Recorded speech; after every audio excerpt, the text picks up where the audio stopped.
मैं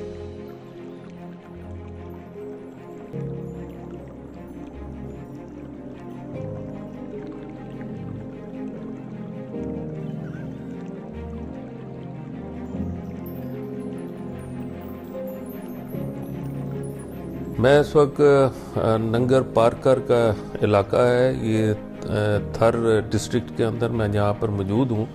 और आपने देखा है कि यहाँ पर हमने जहाँ हम ये राशन की तकसीम कर रहे हैं इस वक्त, वहीं पर हमारा ये सोलर वाटर प्रोजेक्ट जो है ये अल्हम्दुलिल्लाह इसका इफ्तिताह है। इसके अलावा और भी बहुत सारी जगहों पे हमारे मुख्तलिफ प्रोजेक्ट फाइनल हो गए हैं, तैयार हैं। इन सब जगहों पर बारी बारी जाना है, इन सब जगहों पर जो है इफ्तिताह है।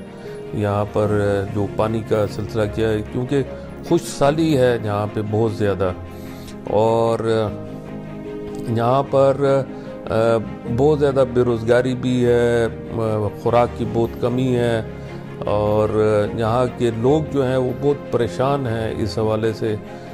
पानी के हवाले से दूर दूर से लोग उठा के लेके जाते हैं अपने कंधों पे, ख़ास तौर पे ख़वातीन इसके अंदर जो है वो इन चीज़ों को अटेंड करती हैं, और जिसकी वजह से जो है वो पानी जो है दूर से सरों पर लेकर आना। लेकिन अल्हम्दुलिल्लाह अब हम कोशिश कर रहे हैं कि उनकी जगहों के नज़दीक हम उनको इस तरह के वाटर प्रोजेक्ट जो हैं वो बना के दें।